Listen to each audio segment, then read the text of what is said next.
Sejam bem-vindos para mais um vídeo e hoje vamos falar sobre um assunto importantíssimo, um assunto que tem estado bastante em voga com o último acontecimento no Médio Oriente entre Israel e o Irão, e muita gente me tem mandado alguns comentários, tem falado comigo também, alguns próximos que me têm dito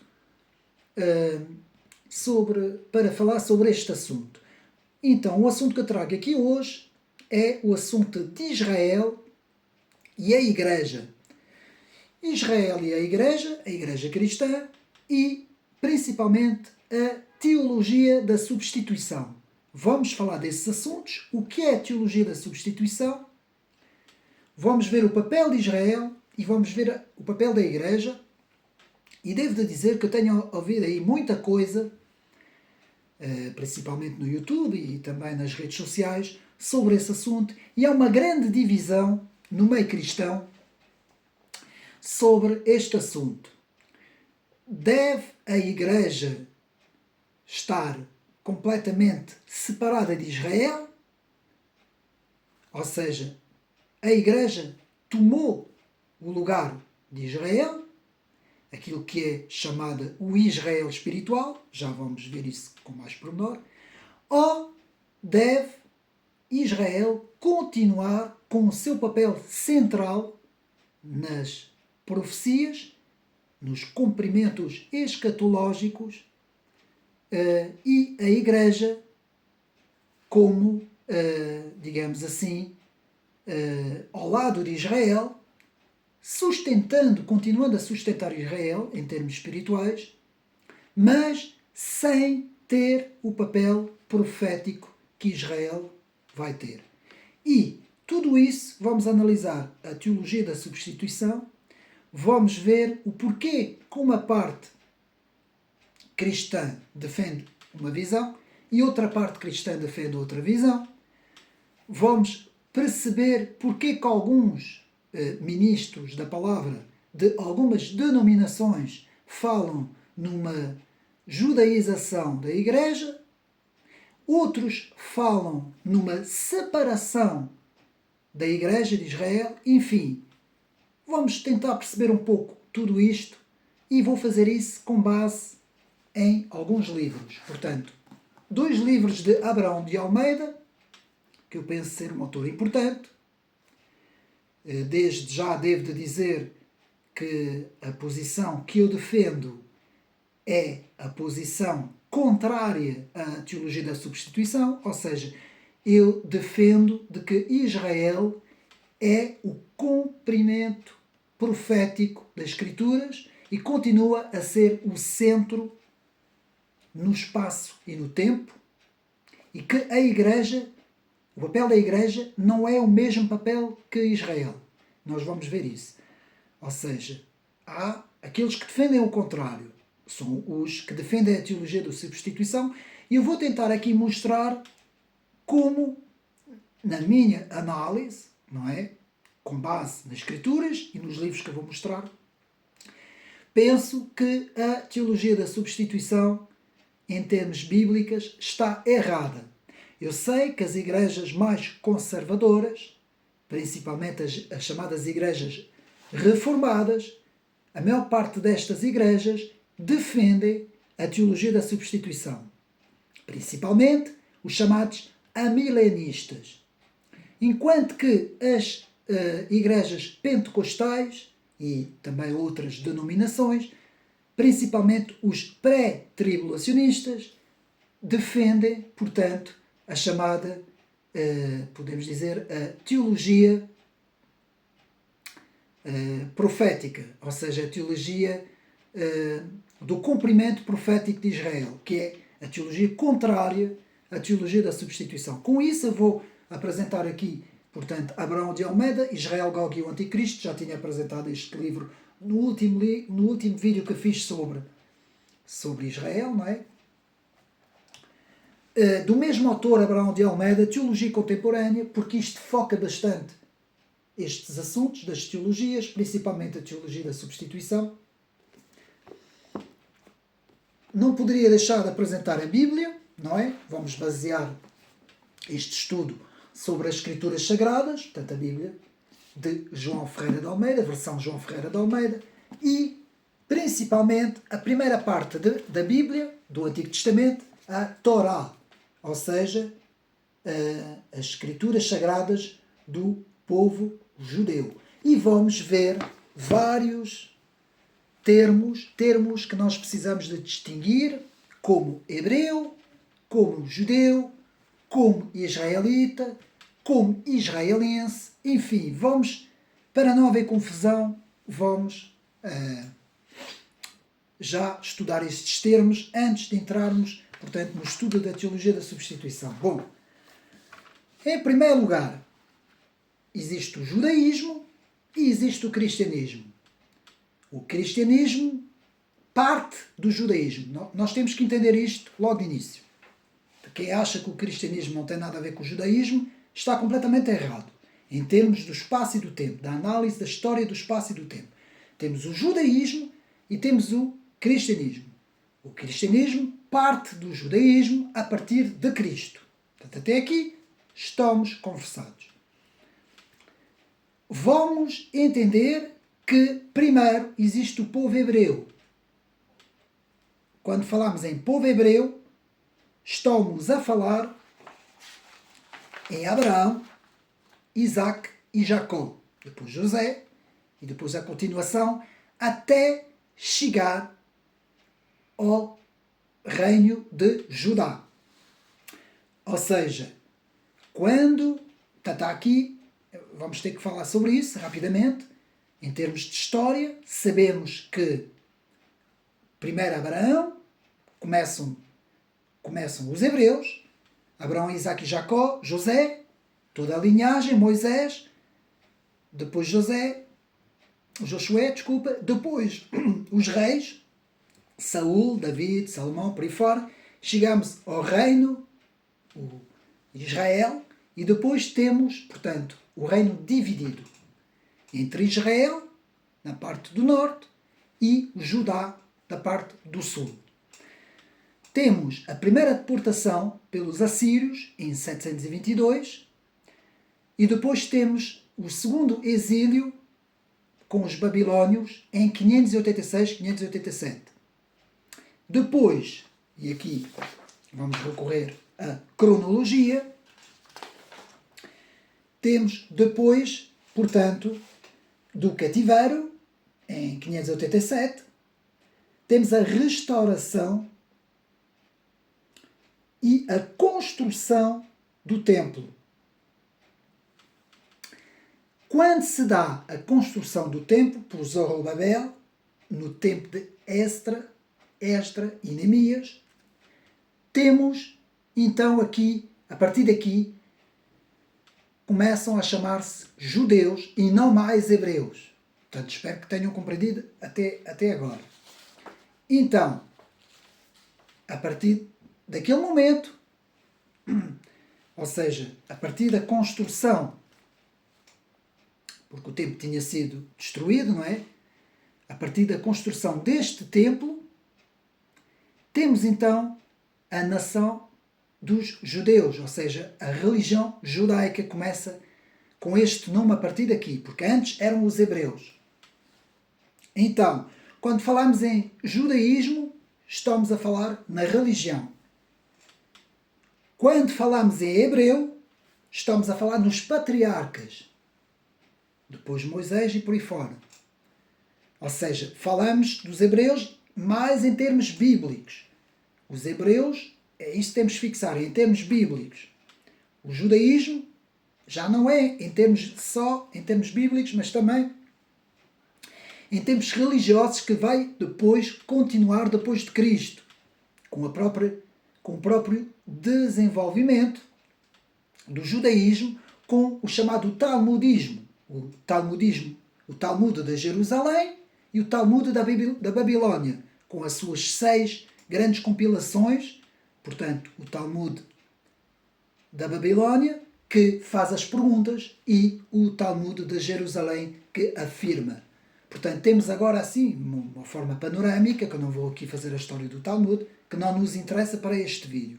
Todo o desenvolvimento da religião judaica pós-exílio, ou seja, pós 70 depois de Cristo e 130 depois com Adriano, para cima, quando toda a nação de Israel é dispersa, já não nos interessa o desenvolvimento aqui do judaísmo.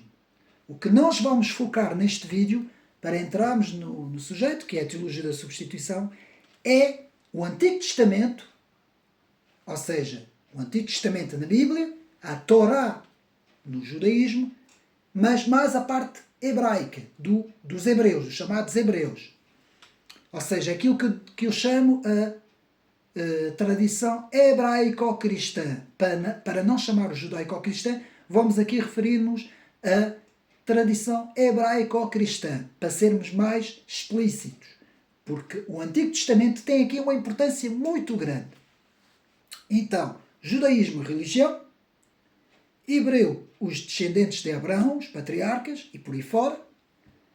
Quando falamos em israelita, o israelita é o descendente de Jacó, que se diferencia do hebreu. Também vejo muita confusão, nós não podemos confundir as coisas. O israelita é aquele que descende de Jacó, Jacó e Israel, é o povo bíblico.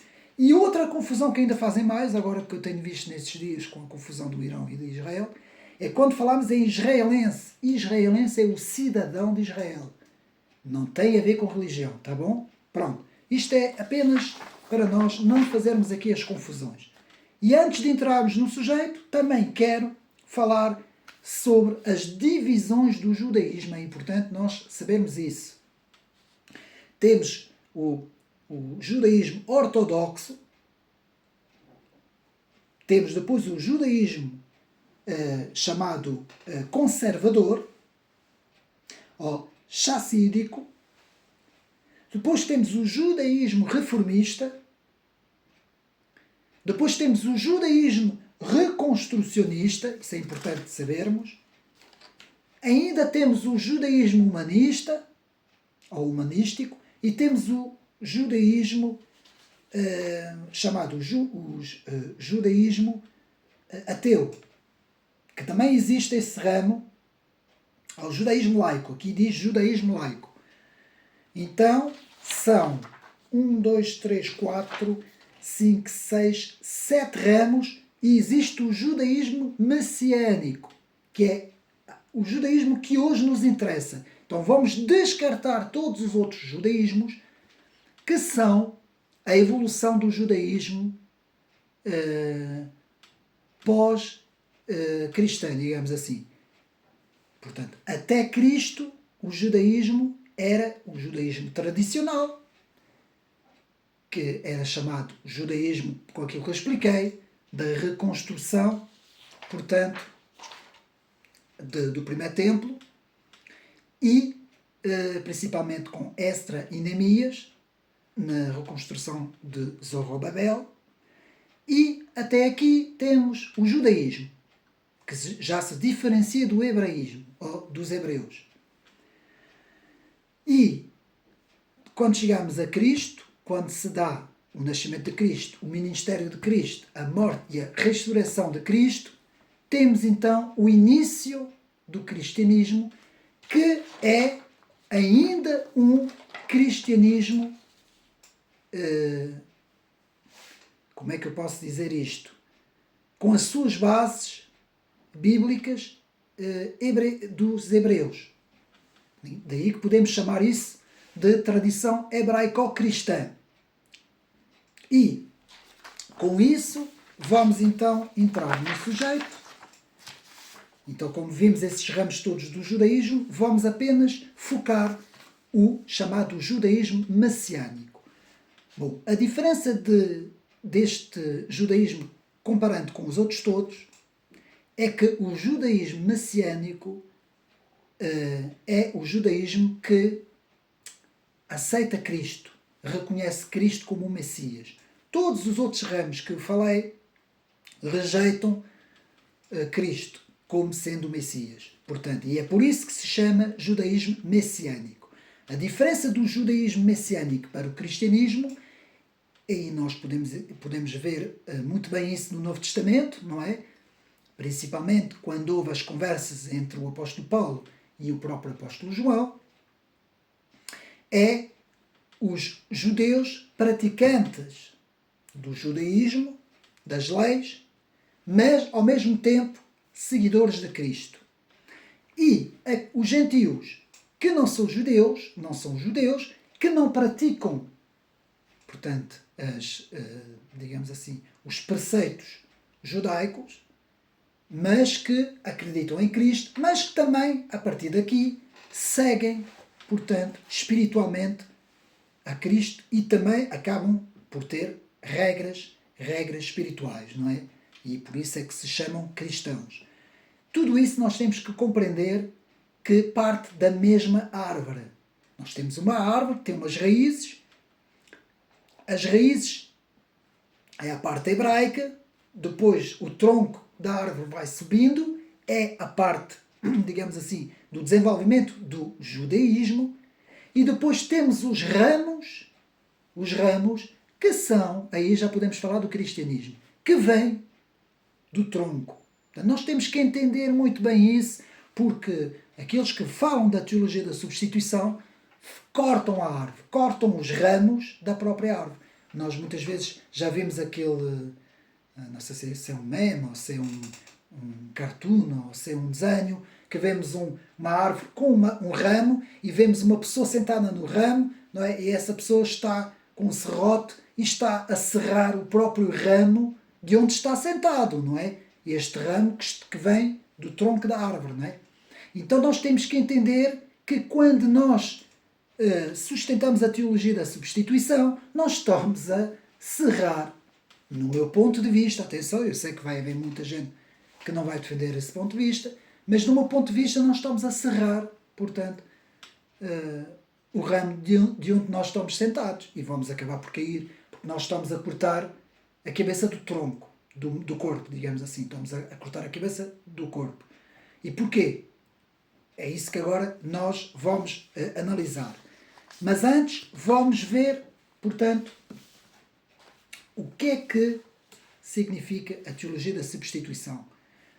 Portanto, eu fiz esses estudos com base de Abraão de Almeida, eu retirei, mas há muitos autores, há muitos livros, inclusive livros que falam sobre as novas teologias, que falam sobre isso.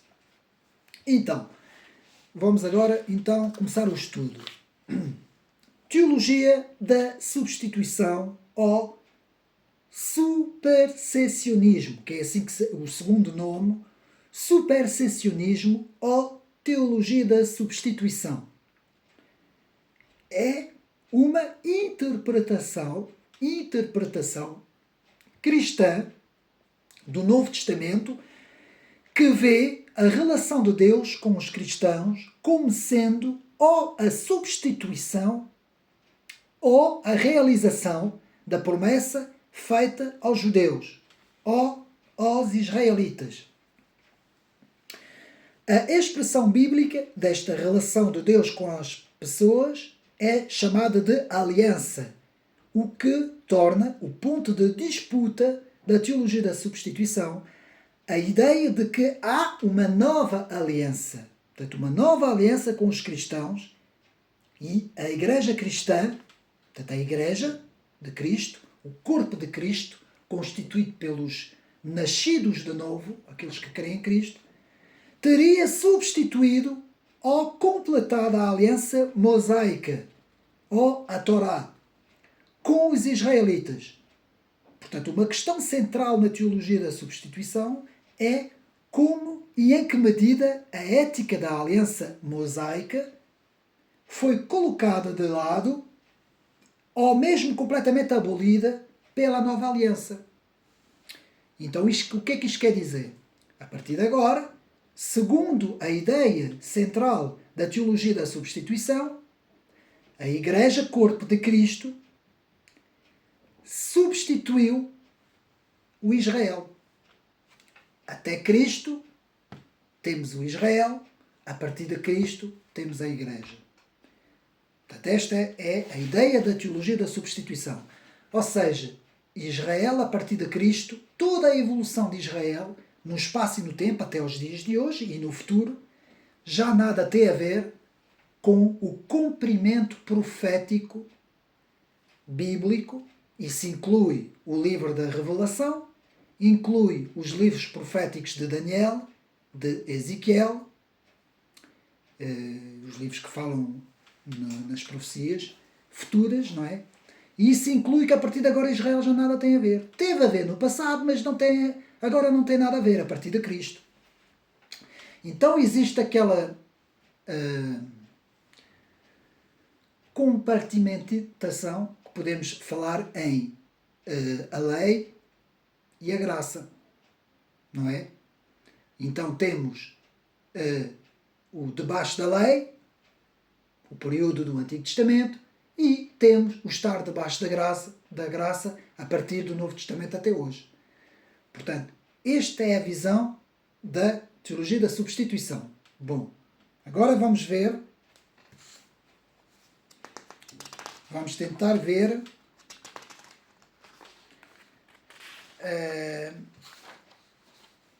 o judaísmo messiânico. O que é que o judaísmo messiânico nos diz? Antes de irmos, então, à refutação da teologia da substituição.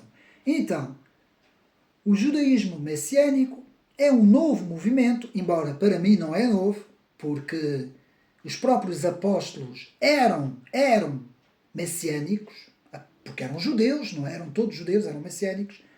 Mas aqui diz um novo movimento religioso abraâmico que combina as tradições judaicas e os elementos da oração judaicas com a teologia cristã. É considerado uma nova forma de judaísmo para uns, mas também uma nova forma de cristianismo para outros.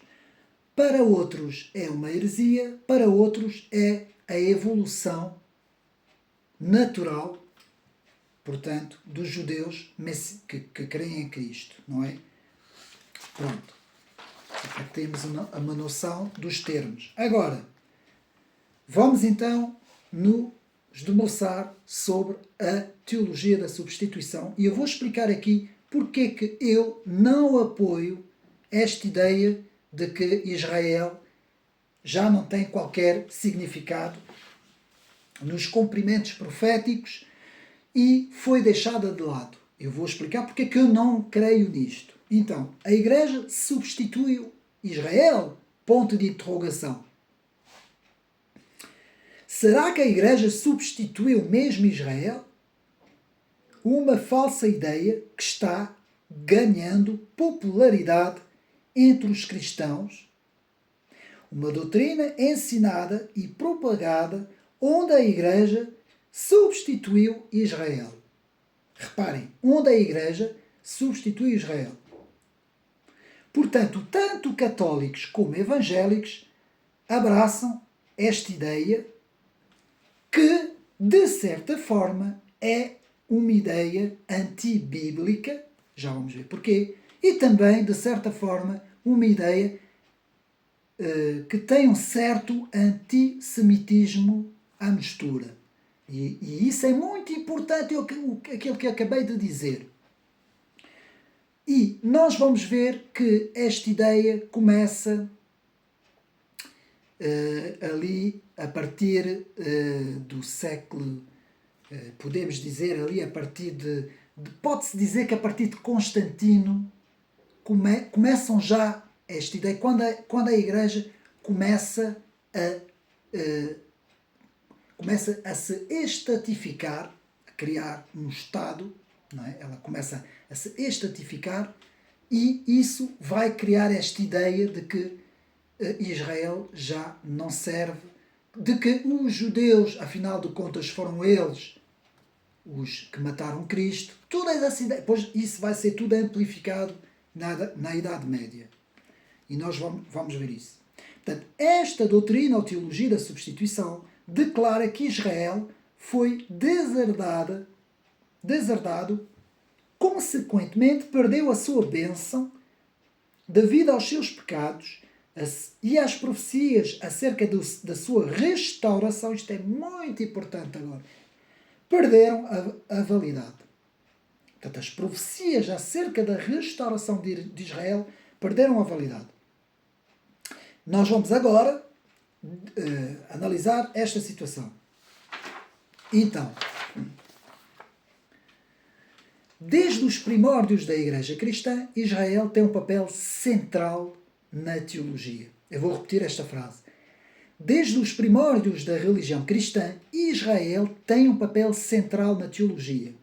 Vamos aqui ver dois domínios, o domínio temporal e o domínio espiritual. O domínio temporal no espaço e no tempo e o domínio espiritual, que é em termos de espirituais, não é? Os domínios celestiais. Então, no entanto, ao longo dos séculos, surgiu um debate sobre o papel de Israel na religião cristã. Enquanto alguns acreditam que a Igreja substitui Israel, outros argumentam que Israel ainda tem um papel crucial na fé cristã. Neste estudo, vamos explorar as visões sobre este assunto. Então, vamos ver agora o que é a chamada teologia da continuidade.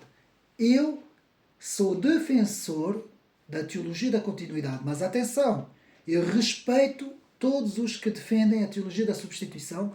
Não estou aqui a tentar convencer ninguém, apenas estou aqui a dar o meu ponto de vista. Eu sempre pensei assim, desde o início da minha carreira cristã, que eu penso assim. Então, o que é a perspectiva da teologia da continuidade? O que é a continuidade? O que é a teologia da continuidade? A perspectiva da continuidade é uma visão teológica que argumenta que a aliança entre Deus e Israel é viva, existe, sempre existiu e sempre vai existir. A Igreja não substitui o Israel. Ou seja, o papel da Igreja é uma coisa, o papel de Israel é outra. O papel de Israel no espaço e no tempo, o papel da Igreja no espírito. Que é isso que os adeptos da teologia da substituição não entendem. Ou seja, a Igreja não substitui Israel como o povo escolhido de Deus. De acordo com esta perspectiva, Israel continua a ter um papel importante na história da salvação e na vida dos cristãos. Meus amigos, basta nós pensarmos na Escritura Sagrada, principalmente no Antigo Testamento, que nos fala sobre como Deus olha para Israel e como Deus fala de Israel. O povo eleito, o povo escolhido, a menina dos olhos de Deus, a aliança, o cumprimento que nunca poderá ser revogado. Ou seja, os próprios astros, nós vamos ver isso tudo. Se os próprios astros deixassem de existir e o próprio espaço interestelar, com as estrelas, o universo, as galáxias, deixasse de existir, Israel nunca seria rejeitado por Deus. Continuaria a ser, portanto, a nação escolhida para que Deus se revele à humanidade. Não quer dizer que Israel seja perfeito, seja imperfeito, seja melhor, seja pior. Atenção. Quando aqui nós falamos de escolhido, não é escolhido porque Israel é superior. Antes, pelo contrário. Justamente por Israel até ser, aos olhos de Deus, o mais fraco, o mais pequeno e o menos forte, é que Deus escolheu Israel para se revelar ao resto da humanidade. Porque Deus podia ter escolhido os romanos, Deus podia ter escolhido os gregos, Deus podia ter escolhido os nórdicos, Deus podia ter escolhido aqueles povos ali do Egito, de toda aquela área, Deus podia ter escolhido outros povos, mas Deus escolheu, e Deus não escolheu os ismaelitas, que depois serão os muçulmanos. Deus escolheu Abraão, Isaac, a promessa, e depois a descendência, Jacó por aí fora. Atenção, os patriarcas é a peça central da nossa fé. Embora Cristo seja o centro, quando eu digo aqui peça central, é para que venha Cristo, Deus teve que criar a nação de Israel. Reparem naquilo que eu estou aqui a dizer. Então, a continuidade reconhece a importância das raízes hebraicas. Aqui está a judaica, mas eu vou falar em hebraico. Eu vou dizer aqui hebraico, a tradição hebraico-cristã, para fazer uma diferenciação da evolução judaica pós-cristã, que vai ter a evolução talmúdica. Aí não, aí estamos a falar de uma coisa que até se opõe a Cristo. Mas isto, temos que compreender muito bem isto. Portanto, a continuidade, a teologia da continuidade, reconhece a importância das raízes judaicas ou hebraicas do cristianismo e valoriza a relação entre cristãos e judeus. Alguns defensores da continuidade também acreditam que a existência atual do Estado de Israel é uma prova da fidelidade de Deus às suas promessas. Estou a ler isso com uma visão neutra. Estão a perceber? Isto aqui é uma análise, nós temos que nos pôr numa análise neutra. Esta visão, como a prova da fidelidade de Deus, o cumprimento da profecia, diz respeito a 1948, ao nascimento de Israel num só dia. Já vamos ver estes cumprimentos todos proféticos. Portanto, agora vamos ver os argumentos em favor da substituição e não da continuidade. Os defensores da teologia da substituição argumentam que a Igreja substitui Israel como povo escolhido de Deus e que a aliança entre Deus e Israel foi quebrada.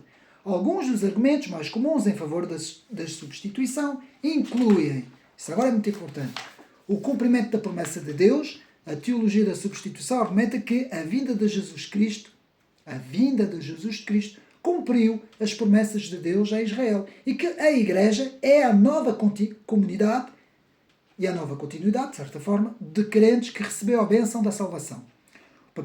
O papel de Israel na história da salvação passa a ser o papel da Igreja. Os defensores da substituição reconhecem que Israel teve um papel importante no passado, mas argumentam que este papel terminou com a vinda de Cristo.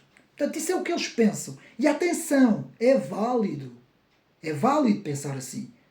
O interessante aqui é justamente isso. É válido pensar assim. Portanto, os ministros da palavra e os teólogos que pensam assim, os estudiosos, têm a argumentação para pensar assim. Mas vamos ver como os teólogos da continuidade também têm argumentos e também têm provas para pensar como pensam. Então, a rejeição de Jesus pelos líderes judeus. Portanto, a teologia da substituição argumenta que a rejeição dos judeus pelos líderes... A teologia da substituição argumenta que a rejeição de Jesus pelos líderes judeus significou que a aliança entre Deus e Israel foi quebrada. A nova aliança em Jesus Cristo, a teologia da substituição, enfatiza a nova aliança em Cristo como a única forma de salvação e argumenta que a Igreja é a nova comunidade de crentes que faz parte dessa aliança. A partir de agora, eles vão falar numa coisa que é o Israel espiritual, que eu discordo completamente. Porque não existe Israel espiritual. Como é aqui, como nos é dito, não existe. Porque os chamados cristãos, ou seja, os chamados nascidos de novo, primeiro não podem ter o título de Israel. Portanto, nunca poderia ser o Israel espiritual. Se existe algum Israel espiritual, esse Israel espiritual tem que ser um Israel abraâmico, um Israel hebraico. O espiritual aqui é os versículos bíblicos que nós lemos no Antigo Testamento, de que farei de ti uma nação tão numerosa como as estrelas do céu. Para Abraão, não é? Deus para Abraão. Nós temos que entender aqui como há uma transposição e uma substituição de identidade. Então, agora vamos ver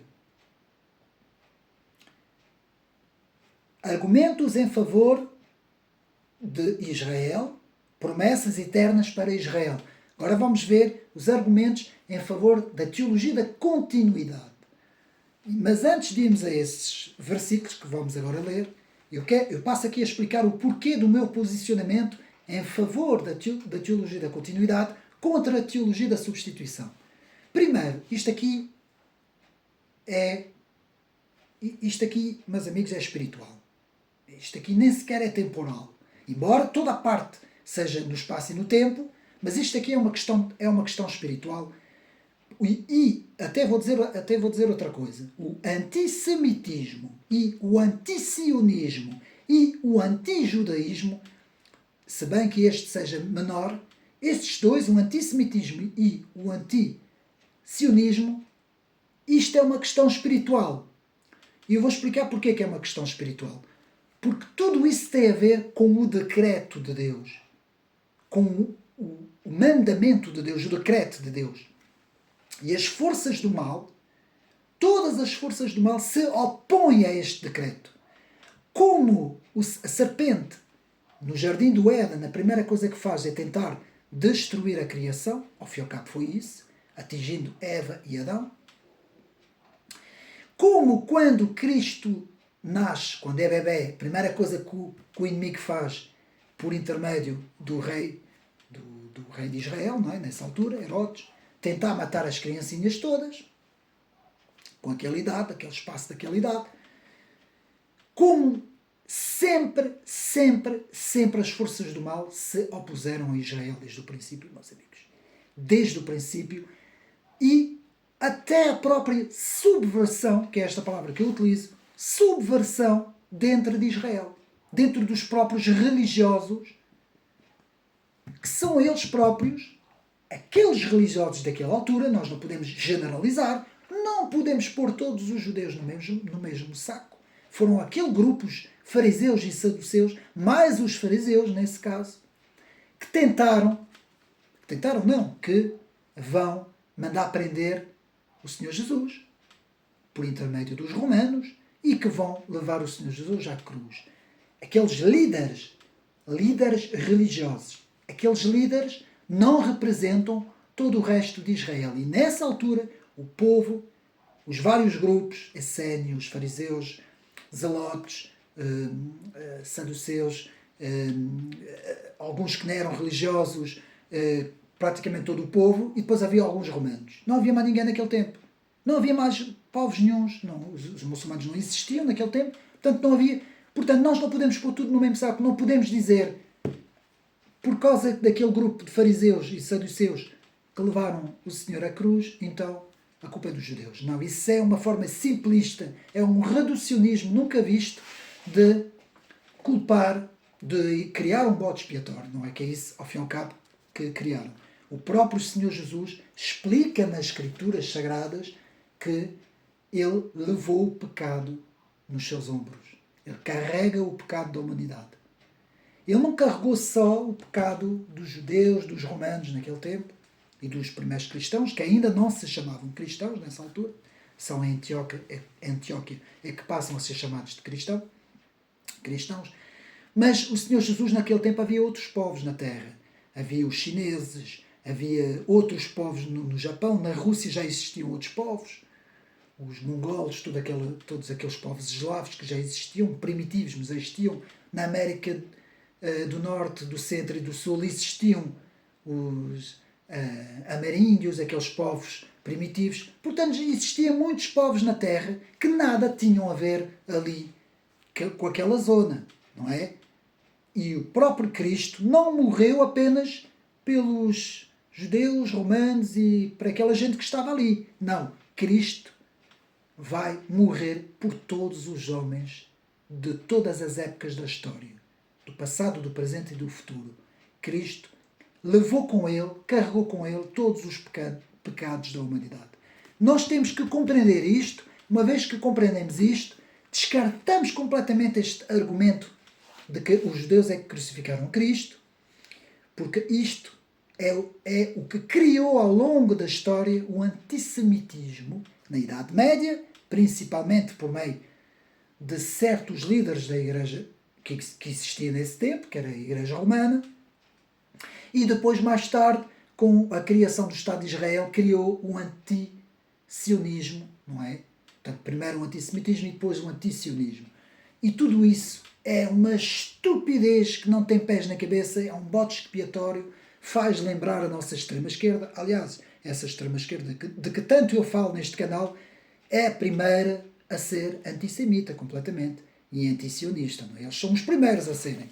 Então, vamos agora perceber isto. Os judeus, povo, nada tem a ver com a morte de Cristo. Foi um grupo de religiosos, e não foram todos sequer, havia lá alguns que creram em Jesus. Portanto, e muitas vezes se descarta também os romanos, porque Pôncio Pilatos lavou as mãos, mas atenção, meus amigos, atenção, porque este argumento também nada quer dizer. Pôncio Pilatos não representou os romanos, aquele grupo de fariseus fanáticos nessa altura, o Caifás e esse grupinho todo, não representa os judeus todos ao longo da história, do espaço e do tempo. Essas generalizações são muito perigosas e criaram o antissemitismo. Depois, mais tarde, criaram o antisionismo. Então, vamos agora, uma vez que percebemos isso, foi o pecado de toda a humanidade que levou Cristo à cruz. Ele foi à cruz por causa disto. Uma vez que se percebeu isso, vamos à frente. Então, não é possível compreender o Antigo Testamento sem o Novo Testamento e não é possível compreender o Novo Testamento sem o Antigo Testamento. Se os dois livros, um deles não existisse, portanto, tinha que existir o Novo Testamento por causa da vinda de Cristo, não é? E do ministério de Cristo, mas não é possível separar os dois. Os próprios judeus, esses sim, o judaísmo que evoluiu de Cristo para cima, aquilo que eu chamo o judaísmo talmúdico, tenta sempre passar um pano quente, anular Isaías, principalmente Isaías 53, porque Isaías 53 é o cumprimento de Cristo.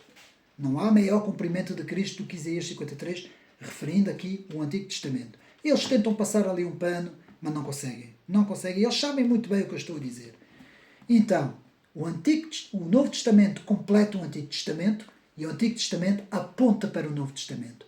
Todas as profecias do Antigo Testamento apontam para o Novo Testamento e o Novo Testamento são o cumprimento das profecias do Antigo Testamento. Uma vez que nós compreendemos isso, compreendemos que existe aqui uma tradição bíblica hebraico-cristã, eu prefiro dizer assim, hebraico-cristã, e nós recusamos qualquer tipo de antissemitismo e qualquer tipo de anti-sionismo. Vamos agora, antes de irmos aqui aos argumentos, a palavra sionismo, que eu também ouço muita coisa, principalmente agora naqueles que se dizem nacionalistas ferrenhos, ultranacionalistas da direita, e eu refuto completamente este argumento do sionismo como sendo um grupo oculto que criou o priorato de Sião, não é?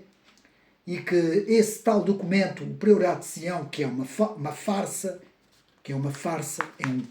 já toda a gente sabe que foi uma farsa, e que nunca houve um grupo escondido numa cave orquestrando uma governança mundial. Eu sempre refutei isso. Isto sim é teoria da conspiração. Se nós podemos falar em teoria da conspiração, é exatamente isso. O que existe é confluência, exatamente, o que existe é interesses, uma confluência de interesses de várias instâncias mundiais. Eu explico isso tudo nas estruturas do poder mundial. Não vou falar disto aqui. Eu não vou perder tempo porque isto não tem nada a ver com este vídeo.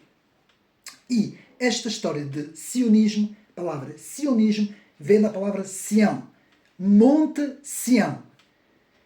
Existe grupos de judeus, praticantes da religião judaica, que falam no grande Israel, que vai do Egito até ali a zona de quase do Irão, e passando pela Síria, faz praticamente todo o crescente fértil, é o grande Israel, que passa ali pelo Monte Sinai, pelaquela zona toda ali, quase que chega à Península Arábica. Portanto, que é mesmo o que eles dizem ser. Porquê é que eles falam disso? E voltamos outra vez aqui às Escrituras.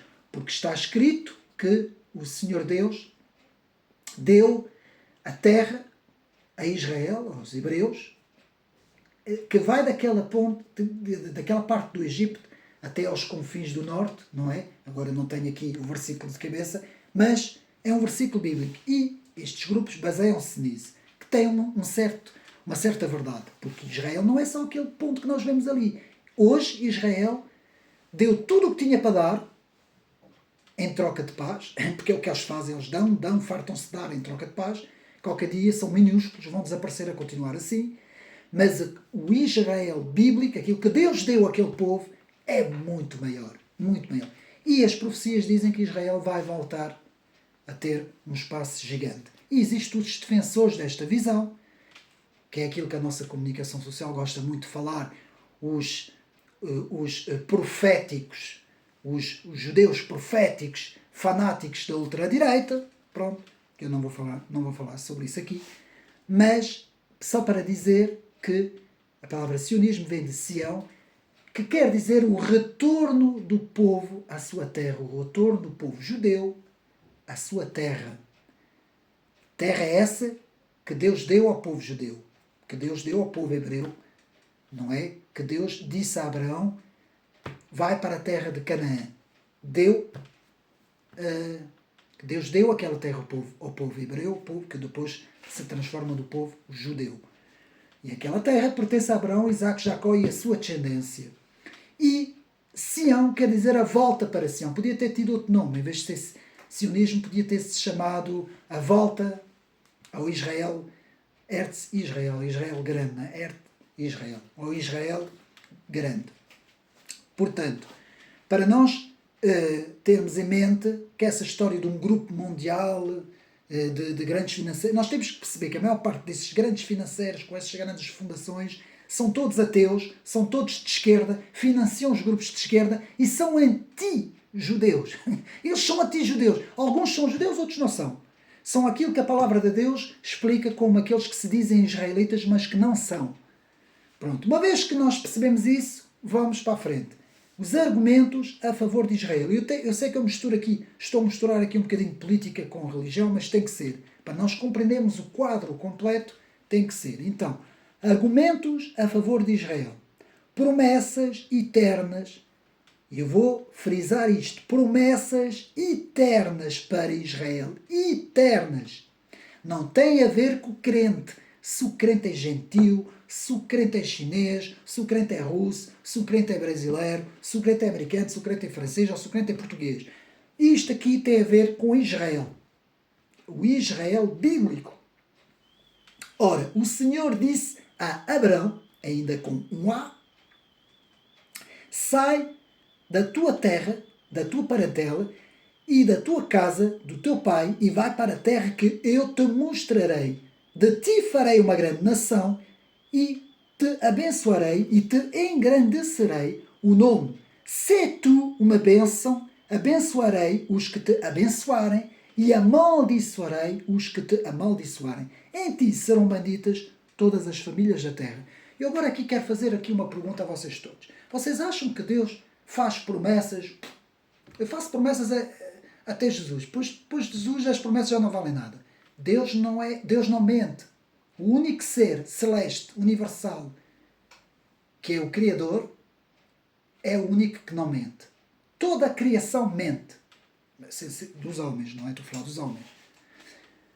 Mas o Criador não mente. A sua palavra é eterna. A sua palavra da criação do mundo até o final desta terra e deste céu, Deus não mente. E depois eternamente, não é? Com o novo céu e a nova terra. Portanto, nós temos que perceber isso.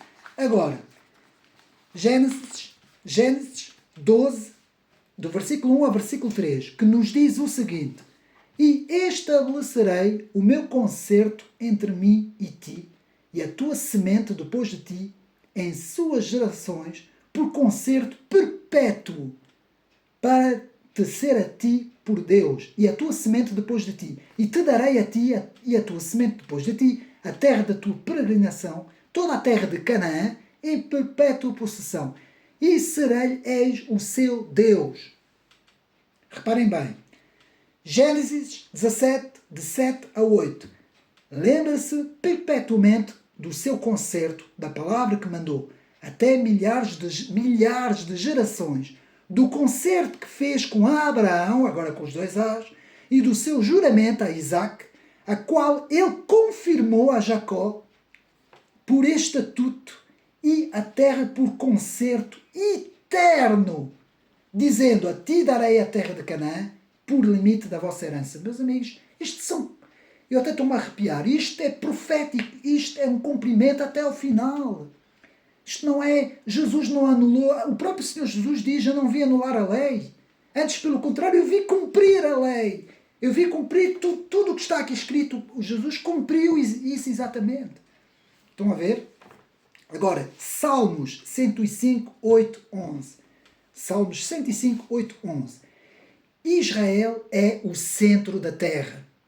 É interessante notar que tanto a Bíblia quanto a geografia confirma que Israel é o centro da terra. Já tinha falado isso no vídeo de Israel e de Abraão. Eis a razão do porquê Deus escolher esta região para começar seu plano de salvação. É justamente por isso que o Evangelho conseguiu-se expandir tão rapidamente e levar a história ao seu auge, que se chama Jesus Cristo. Primeiro ao judeu, depois ao gentio. Jesus revela-se ao judeu e depois aos gentios. E depois eu vou falar de uma parábola que está aqui, importantíssima para depois compreendermos uma situação com Israel. Vejam no mapa, ao lado, que 3 continentes convergem para Israel. É difícil saber qual continente pertence a Israel. Em abaixo o versículo mostra que Israel é o centro da terra.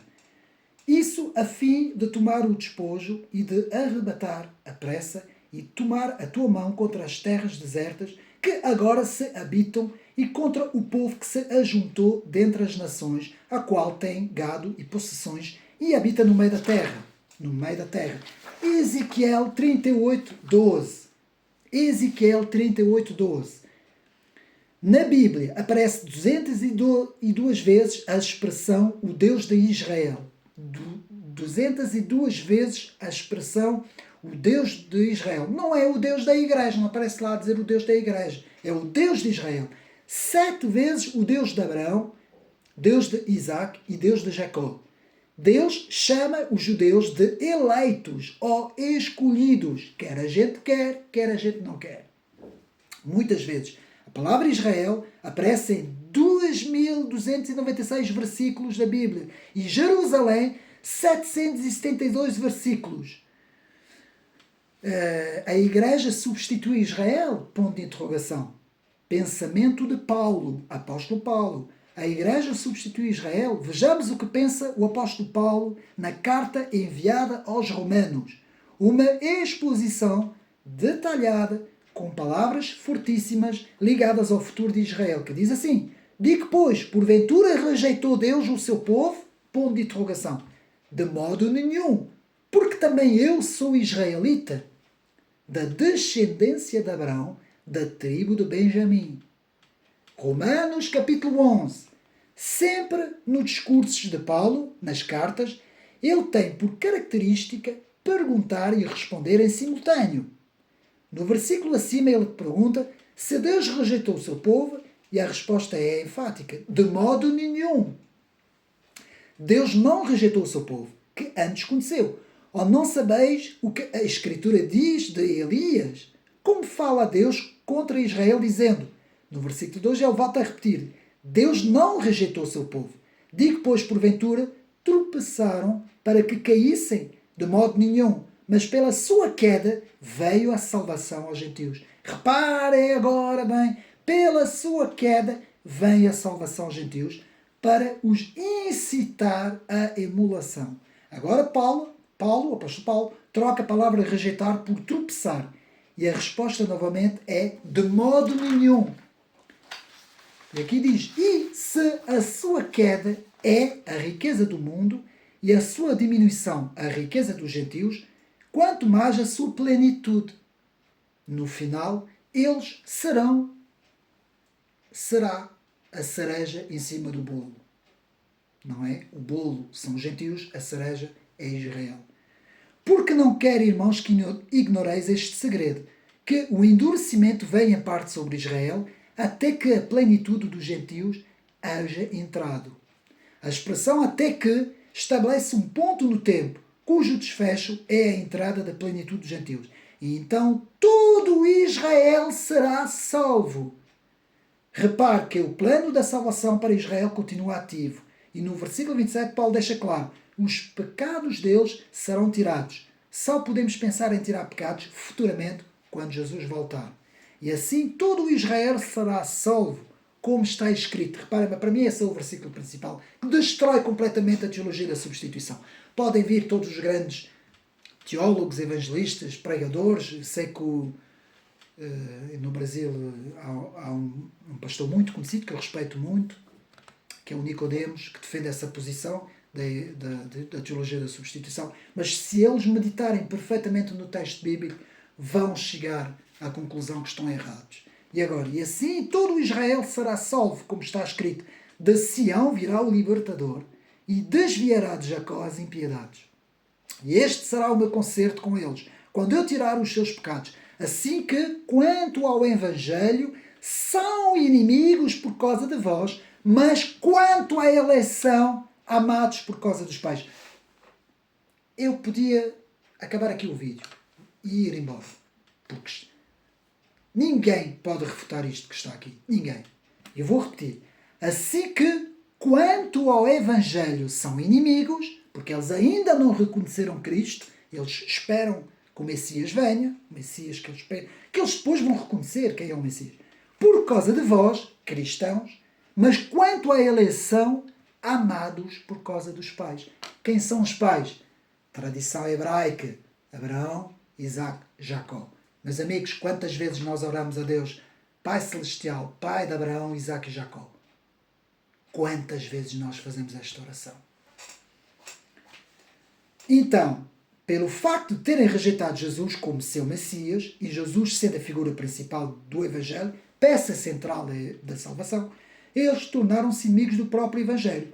Lembra-se, a Bíblia dos judeus é só o Antigo Testamento, mas referente à eleição, o amor de Deus por eles continua válido, porque Deus não pode invalidar a sua promessa. Deus não pode dizer que não é Deus, não pode contradizer a sua palavra. Deus não pode ter uma palavra e depois contradizer a sua palavra. Não pode. Isto não existe. E além disso, eu acho que da parte dos cristãos é uma prepotência, é um enchimento de peito dizer que nós agora somos o Israel. Meus amigos, não. Tenhamos humildade. Tenhamos humildade. Nós somos espiritualmente os nascidos de Cristo. E eu considero-me o cachorrinho debaixo da mesa, que apanha as migalhas que Deus me deu para ser salvo. Mas quem está sentado na mesa são os judeus. Eu sei que muita gente não aceita isso, mas isso é espiritual. Não temos que compreender o texto bíblico, meus amigos. Quem é contra Israel é contra Deus. A Igreja substitui Israel. Mas quem é que inventou? Isto é uma teologia nova, do século XX. Vieram agora meter essas coisas na cabeça das pessoas. Porque assim diz o Senhor dos Exércitos. E reparem, antes de continuar, porque cada vez mais está a crescer o antissemitismo? Nas universidades, a extrema-esquerda cada vez é mais antissemita. Nas universidades só se vê bandeiras da Palestina, vê-se um antissemitismo que está, nunca, nem na Segunda Guerra Mundial. Está a crescer. Agora veio um artigo em França de uma pessoa que alertou com o perigo do crescimento nunca visto do antissemitismo. E vai ser pior, que a palavra de Deus diz que todas as nações vão cercar Israel no final dos tempos. E agora vamos ler. Porque assim diz o Senhor dos Exércitos: depois da glória, Ele me enviou às nações que vós despojaram. Porque aquilo que tocar em vós, toca na menina dos seus olhos. Israel é a menina dos olhos de Deus. Agora, não acabou. Zacarias 2,8. Afirmações como esta nos causa temor. O olho é um órgão muito sensível. O menor corpo estranho é capaz de irritá-lo. Quem toca em Israel irrita o próprio olho de Deus. Simbolicamente falando, não é? A Igreja substitui Israel? Ponto de interrogação. Não. Jesus é o maior de todos os judeus. Jesus é judeu. Os apóstolos são judeus. O apóstolo Paulo é judeu. As primeiras comunidades são judaicas. E depois é que a palavra chega aos gentios. E demorou até chegar aos gentios. Porque foi decreto e ordem de Deus. E agora vou contar uma pequena parábola. Que está nas Escrituras Sagradas. O Senhor vai fazer um grande banquete. Eu estou a fazer assim de cor. O Senhor vai fazer um grande banquete. E o Senhor diz ao seu amo, ao seu servo: vai e trazes os convidados. E o Senhor saiu e foi buscar os convidados. O servo Saiu e foi buscar os convidados. Pouco depois, o servo volta e diz assim: olha, os convidados não quiseram. Não quiseram, diz o senhor. Não. Não quiseram. Então vai pela rua, passa pelas ruas, pelos campos, se vis os pedintes, os sem abrigo, os que estão debaixo da ponte, os pobres, os aleijados, os mendigos, traz-os todos para o banquete. O que é que isto quer dizer, meus amigos? É simples. Deus tem os escolhidos, tem os convidados. Os convidados é Israel. Israel não quis, é verdade. Em parte, não são todos, não podemos generalizar, em parte, o grosso de Israel não quis. A nação escolhida não aceitou. Então o que é que Deus faz? Então eu vou trazer os outros, que são inferiores. Vocês não gostam de ouvir isso, mas é a realidade. Em termos espirituais, estou a falar em termos espirituais, em termos de pessoas, são pessoas iguais, não é? Mas estou a falar em termos espirituais, isto é tudo espirituais. Não são os eleitos, não são, os gentios não são eleitos, os gregos não são eleitos, os romanos não são eleitos, os ismaelitas não são eleitos, os chineses não são eleitos, os americanos não são eleitos, ninguém, os evangélicos cristãos não são eleitos. Nós somos salvos, mas não somos. Eu sou salvo em Cristo, vou ter a salvação e a vida eterna, mas não sou eleito, não fui o eleito em termos de Israel. É isso que nós temos estou a falar para o acontecimento temporal, no espaço e no tempo. Claro que o meu nome está no livro da vida, quer dizer, todos os salvos têm um nome no livro da vida, mas, atenção, uma coisa é ter um nome no livro da vida e ter a salvação eterna e estar com Deus eternamente. Outra coisa é o cumprimento profético temporal, no espaço e no tempo, que é isso que nós temos que entender. E quem foi determinado a ter este papel é Israel, não é a Igreja. Os exércitos no mundo não vão cercar a Igreja. Percebe? A Igreja tem um papel. E a Igreja vai ser tirada. Isto é outra conversa agora, não é? Se ela é tirada no fim, no princípio, no meio, não interessa.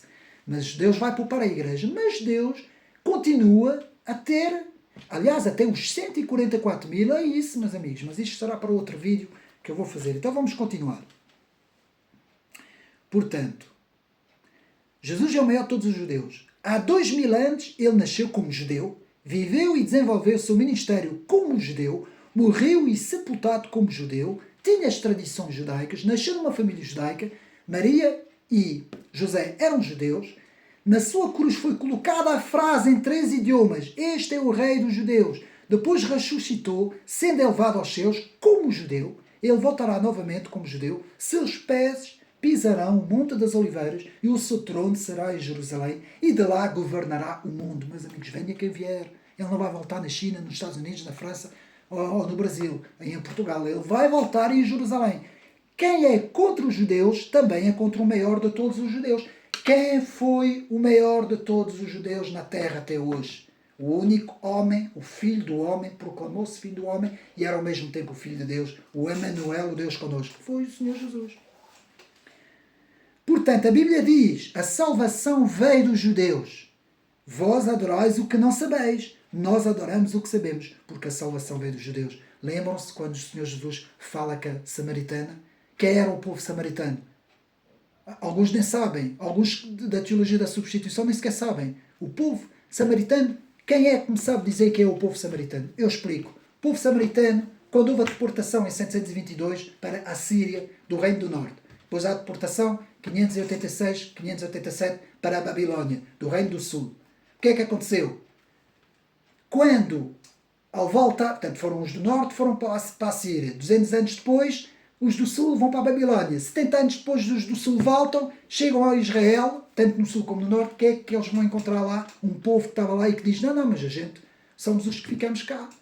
Quando eles vieram deportar-nos, nós ficamos cá. Não, porque quando eles vieram cá, eles trouxeram outras pessoas, levaram vocês, os que eram de cá, e meteram aqui outras pessoas. É exatamente essa a argumentação dos judeus contra os samaritanos. E por isso é que, até aqueles dias, os samaritanos e os judeus nunca mais se deram. O próprio Senhor Jesus fala disso. Quando confronta a mulher samaritana no poço, quando a mulher samaritana estava a tirar a água, e ele diz: dá-me desta água de beber, a água que eu te darei nunca mais terás sede, não é? A própria samaritana fica assim: então, mas ele está a falar comigo, eu sou samaritana, porque naquele tempo havia esse hábito dos judeus não falarem, porque eles achavam-se que não falavam com os samaritanos, eles não acreditavam que os samaritanos tinham ficado ali na deportação. E o que é que o Senhor Jesus diz ao longo de todo o ministério do Senhor Jesus? Primeiro os judeus, sempre, intocáveis. São eles os superiores, são eles os eleitos, são eles os primeiros. Quer a gente quer, eu não sou judeu, repara, eu sou português, não tem nada a ver com judeu. Mas eu sei disso, é bíblico, é profético. Estou a perceber? Então, a Bíblia e a salvação veio dos judeus. Vós adorais o que não sabeis, nós adoramos o que sabemos. Porque a salvação veio dos judeus. O Senhor Jesus. Os cristãos e a igreja têm as suas raízes no povo judeu. Vou repetir. Os cristãos e a igreja têm suas raízes no povo judeu. A salvação veio deles. A igreja deve a sua existência aos judeus. Deus escolheu este povo e fez brotar neles a igreja. Quem rejeita Israel está pisando nas suas próprias raízes. Exatamente isso. As raízes, o tronco, a árvore e os ramos. Eu não quero a árvore, não quero o tronco, não quero as raízes. Vou serrar o ramo. Eu vou cair. Não vou ter hipótese, vou cair. Portanto, a prosperidade é para quem ama os judeus. Orai pela paz de Jerusalém, prosperarão aqueles que te amam. O Senhor diz, se tu bendizeres os judeus, serás abençoado. É palavra profética, não sou eu que estou a inventar. Se tu amaldiçoares Israel, serás amaldiçoado. É profético, meus amigos. No capítulo 12 de Gênesis, Deus foi objetivo nas orientações. Abençoarei os que te abençoarem e amaldiçoarei os que te amaldiçoarem. Dizer que a igreja substitui Israel é tirar a bênção deles e assim atrair a própria maldição, não é? E ainda por cima é uma prepotência mesmo enorme, não é? De querer se afirmar como o eleito, o escolhido, não é? Muita misericórdia, muita bênção e muita graça temos nós, gentios, de Deus Deus teve pena de nós. Assim como o Senhor teve pena do cachorrinho na mesa e deu migalhas ao cachorrinho. É exatamente isso. Exatamente isso. Balaão não pôde amaldiçoar Israel. A igreja substitui Israel? Ponto de interrogação. Balaão foi contratado para amaldiçoar Israel. No entanto, ele abençoou. Como amaldiçoarei o que Deus não amaldiçoa? E como detestarei quando o Senhor não detesta? Números 23:8. Então disse Balaque a Balaão, que me fizestes, chamei-te para amaldiçoar os meus inimigos, mas eis que inteiramente os abençoastes. Eis que recebi mandato de abençoar, pois eles têm abençoado e eu não posso revogar. Números 23:20. O persa Amã tomou a morte de todos os judeus e trouxe-lhe uma maldição irreversível. Foi pendurado na força e ele mesmo preparou para o judeu Mordecai. Esther, o livro de Esther, 7, 9, 10. Existem muitos outros casos na Bíblia como estes citados acima, sobre pessoas que sofreram consequências severas por tentarem fazer mal a Israel. E eu já sei que alguns vão dizer, então e o Holocausto, como é que é? Explica lá. Se eles são o povo escolhido, como é que eles passaram pelo Holocausto? Meus amigos, sim senhor, morreu muita gente no Holocausto. Foi talvez a maior atrocidade. Houve mais na Idade Média, houve muitas perseguições, muitos pogroms, na Rússia houve muitos pogroms também. Portanto, não foi só ali, mas ali foi a maior de todas. Primeiro, há um versículo bíblico, até estou-me a arrepiar ao dizer isso, que recaia sobre nós, os judeus, na crucificação, o seu sangue. Primeiro temos logo este primeiro versículo. Segundo, o Holocausto e os que fizeram isso, os nacional-socialistas, não conseguiram erradicar os judeus. Se fosse qualquer outro povo, eles teriam conseguido. Mas aquele povo eles não conseguiram.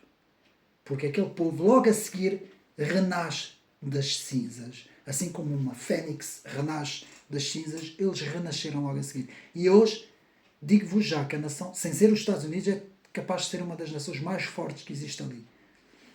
E, muito dificilmente, vão conseguir vencer. Porquê? Porque Israel é escolhido.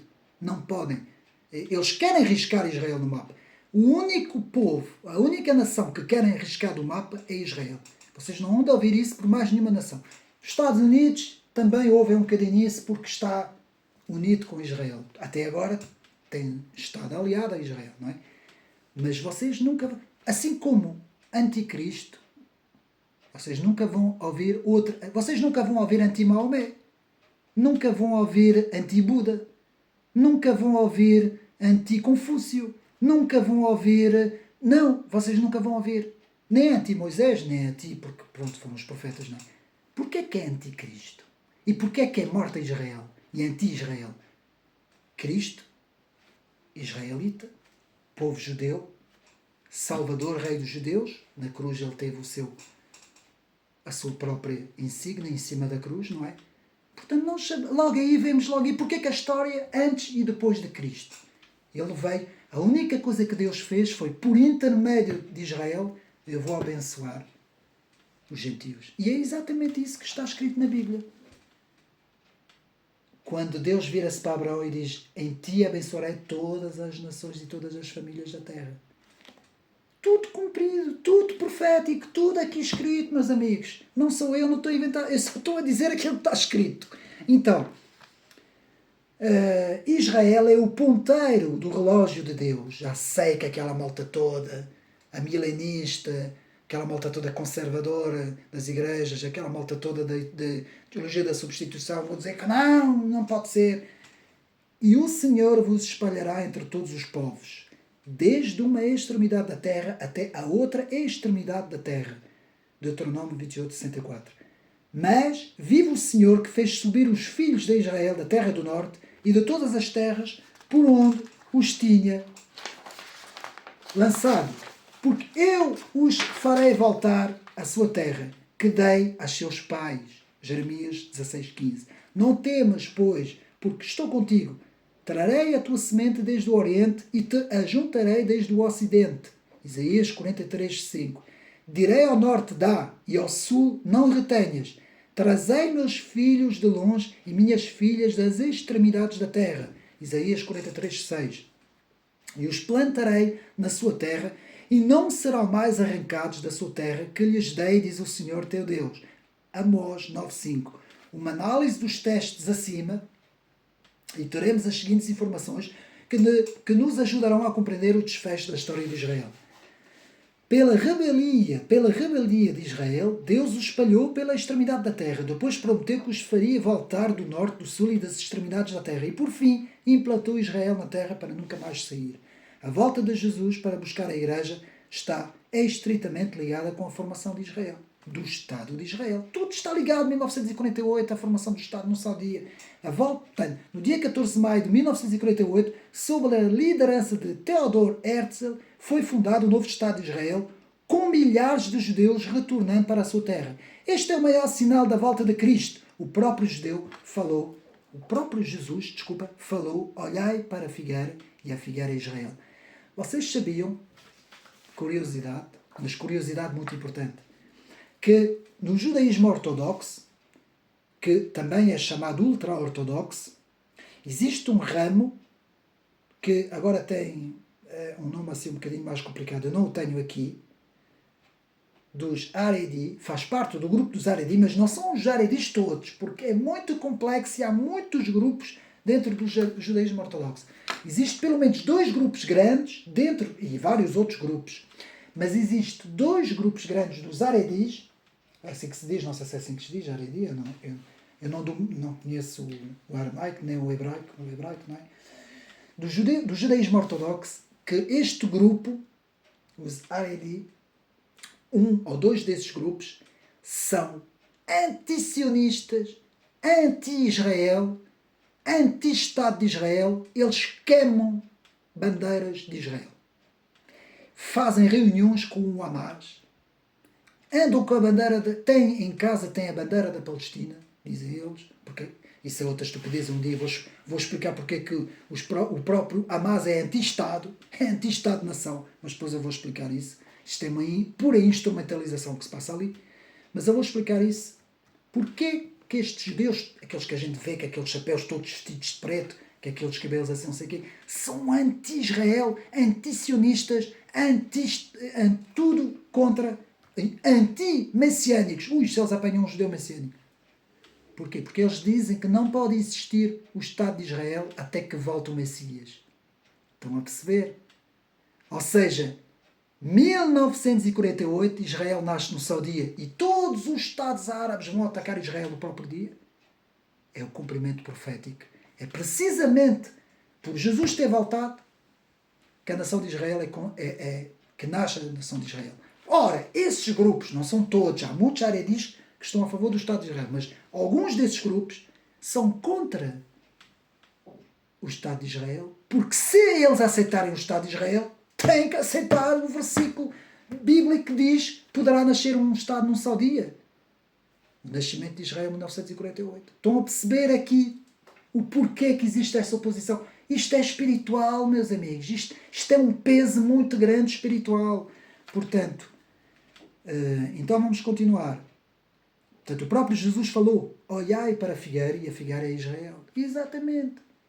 Voltando a Isaías 43, 5, 6, vejam as profecias deste texto se cumprirem fielmente conforme o relato a seguir. O livro Manual de Eclesiologia da Igreja Batista Shalom, de Agnaldo Leite de Sacramento, nos fala sobre esse cumprimento.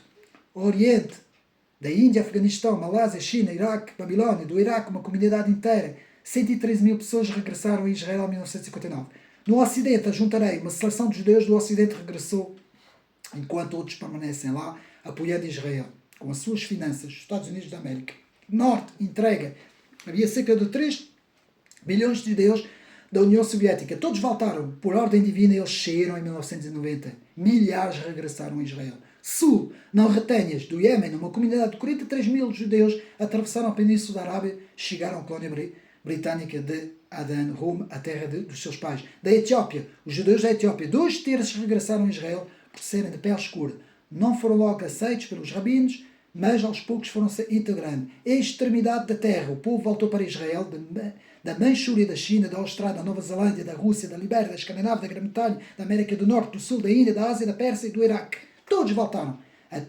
Todos na totalidade não, mas uma grande parte. Da terra de Sinim, eis que virão de longe, e eis que aqueles do Norte e do Ocidente e aqueles outros da terra de Sinim, Isaías 49:12, parecia um mistério este lugar. De 1946 reuniram 30 mil judeus em Xangai devido à guerra. Não sabia para onde ir, a maioria voltou para a terra de Israel em 1948.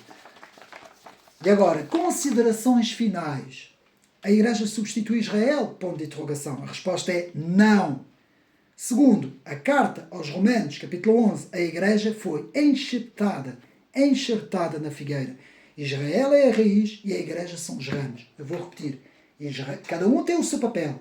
Israel é a raiz, a Igreja é o ramo. Por isso, estar a serrar o próprio ramo é a queda. Todos os textos apresentados acima mostram plenamente, claramente, convincentemente que Deus está cuidando do seu povo e as profecias estão-se cumprindo uma a uma. No livro de Apocalipse 20:12, na Nova Jerusalém, estão os nomes das 12 tribos de Israel, junto com os 12 apóstolos. Novamente surge a pergunta: a Igreja substitui Israel? O propósito principal da grande tribulação é encurralar Israel para que eles aceitem Jesus como Messias. A Bíblia é repleta de promessas para este povo. No entanto, eles rejeitaram a fonte da promessa. Porém, as promessas de Deus não voltam atrás. Elas precisam ser cumpridas. E como está escrito em Atos 4, versículo 12, e a nenhum outro há salvação, porque também abaixo do céu nenhum outro nome há dentre todos os homens, pela qual devemos ser salvos. Atos 4, 12 diz: vejam como será a salvação de Israel no livro de Zacarias 12:10. E sobre a casa de Davi, eis sobre os habitantes de Jerusalém, derramarei o espírito da graça e das súplicas, e olharão para mim a quem transpassaram e o prantearão como quem pranteia por um unigênito, e chorarão amargamente por ele, como se chora amargamente pelo primogênito. Zacarias 12:2. Tudo aponta para Israel, meus amigos. No final da grande tribulação, quando Israel estiver encurralado pelos seus inimigos, sem nenhuma chance de sobreviver ao ataque, eles perguntarão a Deus sobre as suas promessas. Nesta hora, Jesus virá como Rei dos Reis e Senhor dos Senhores para socorrer-lhes. Ouçam o shofar, a trombeta do carneiro, não é? Do unicórnio do carneiro, não é? O shofar e aquele som típico da volta da reunião de Israel e da volta de Cristo. Na minha interpretação, estes eventos têm uma sequência conforme o relato de Zacarias 12:2. Repare que Deus derramará o Espírito da graça.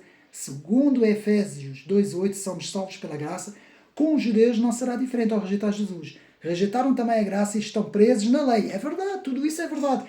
Eis a razão de Deus derramar o Espírito da graça. Quando estiverem cheios do Espírito e da graça, sem chances de sobreviver, e olharem Jesus vindo ao seu encontro nos ares, então olharão para ele e chorarão amargamente. Para tratar de um tema de tamanha magnitude, faltaria espaço nesta página?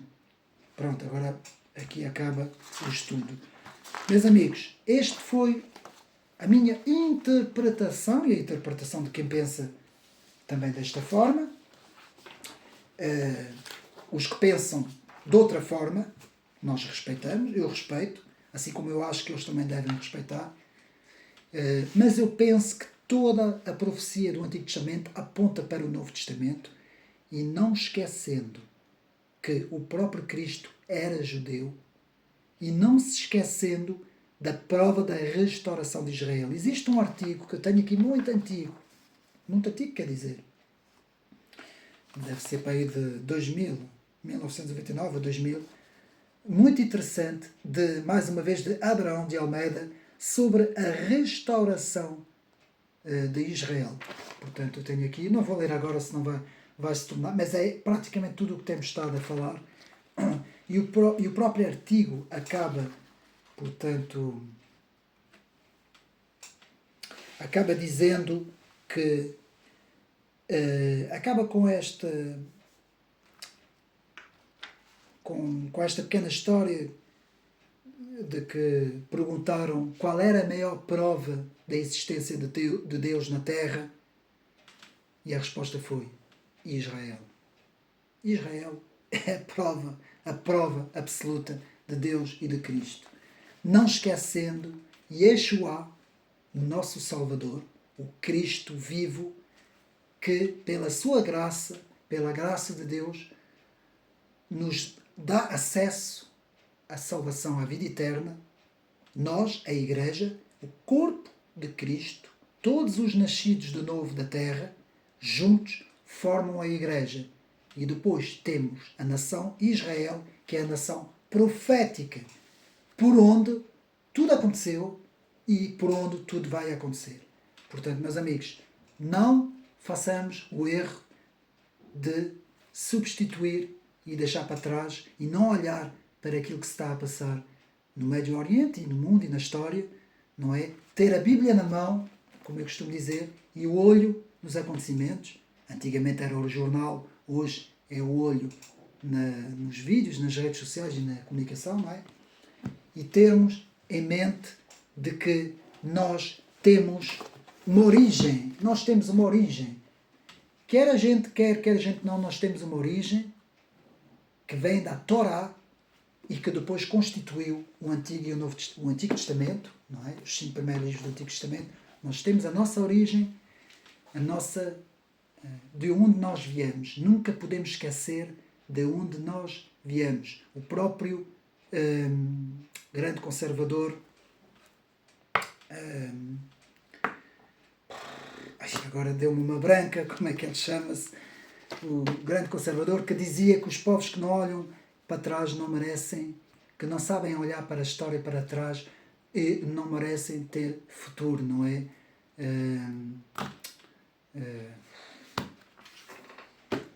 Agora deu-me uma branca, não é o José da Messe, que também foi um grande contra-revolucionário, mas foi o outro contra-revolucionário que agora, com isto tudo, com esta matéria toda na cabeça, agora não me veio à mente. É um dos autores que mais leio, que mais tenho lido até hoje, e tenho feito muita coisa dele, e veja bem que agora não me está a recordar o nome deste,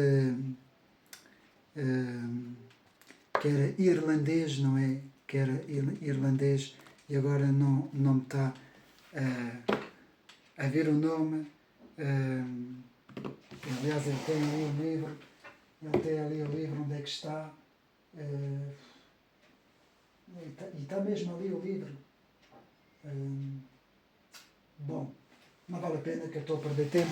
Apenas vos dizer que espero que tenham gostado de mais este estudo, mais este trabalho, e vai haver muita coisa mesmo que vamos estudar. Vamos também estudar o livro de Apocalipse, vamos estudar o padre António Vieira, vamos estudar também o livro de William H. Carr, Os Peões no Xadrez, vamos ter o último trabalho de Maurício Braz, vamos ter muito mais coisas e novidades que vão saindo também aqui no canal.